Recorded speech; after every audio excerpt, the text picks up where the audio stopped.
Salah satu yang menarik terkait Paus Fransiskus ini adalah ketika beliau menyatakan tatapannya dalam Fiducia Supplicans terkait dengan pemerkatan pasangan homoseksual atau pasangan sejenis. Beliau memang menyatakan bahwa ketidaksetujuannya atau kebenaran Katolik tidak menerima pernikahan sesama jenis. Tetapi pernikahan Katolik yang benar adalah pernikahan yang laki-laki perempuan. Tapi ketika mereka yang hidup tidak sesuai dengan aturan daripada iman Katolik atau perbantuan itu, maka Paus Fransiskus tidak menghakimi mereka dan juga tidak berkompromi. Jadi ada kasus di mana pasangan yang sejenis itu atau sesama jenis itu ingin mendapatkan berkat di gereja. Dan kemudian secara bijaksana Paus Fransiskus itu mengatakan memberkatinya bukan berarti pemberkatan yang sesuai dengan iman Katolik.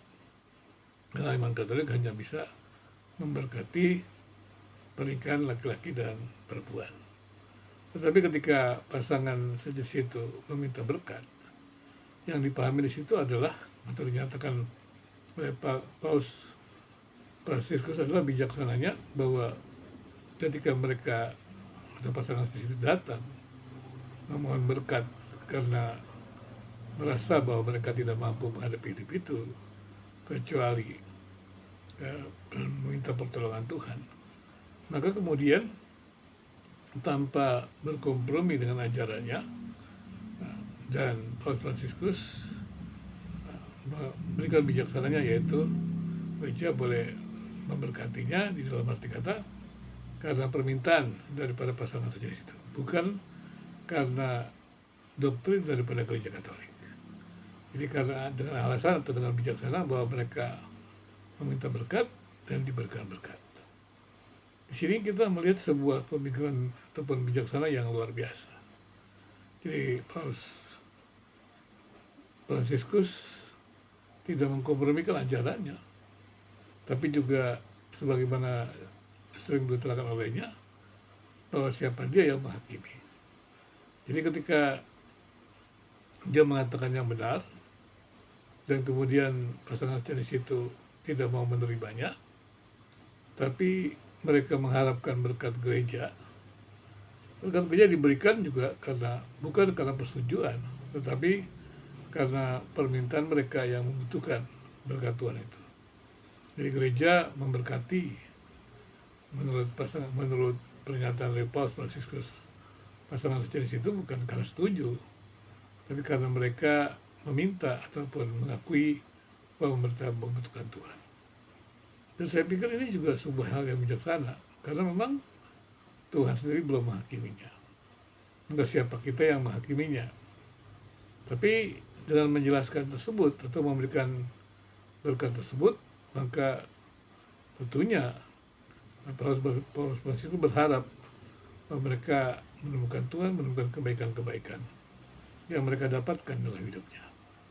Saya pikir ini Fiducia Supplicans ini merupakan sesuatu yang tidak mudah dipahami, tapi ketika kita melihat yang secara baik, secara bijaksana, kita tahu bahwa ini adalah sebuah bijaksana yang sungguh luar biasa, sebuah hidup yang tanpa penghakiman, tanpa kompromi.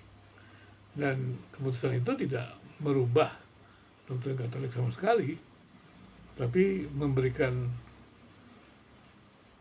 kesadaran ya bahwa kepada banyak orang juga atau mereka-mereka yang tidak mengikuti aturan tetapi masih berharap kepada berkat-berkat Tuhan itu, menyadari bahwa gereja pada waktu itu atau dalam hal itu adalah memang menerima siapapun untuk datang kepada Tuhan dan memberikan berkat itu, dan dengan harapan bahwa berkat itu akan membawa setiap orang-orang yang mengalami mungkin pergulatan atau keyakinan bahwa membutuhkan Tuhan itu akan bertemu dengan Tuhan dalam kehidupan mereka.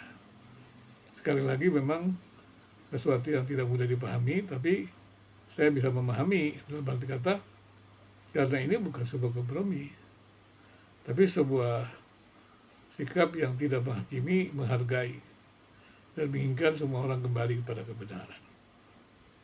Dan sebuah sikap yang rendah hati, tidak menempatkan diri sebagai hakim, tapi menempatkan diri sebagai pelayan yang mengajak semua orang untuk kembali kepada Tuhan.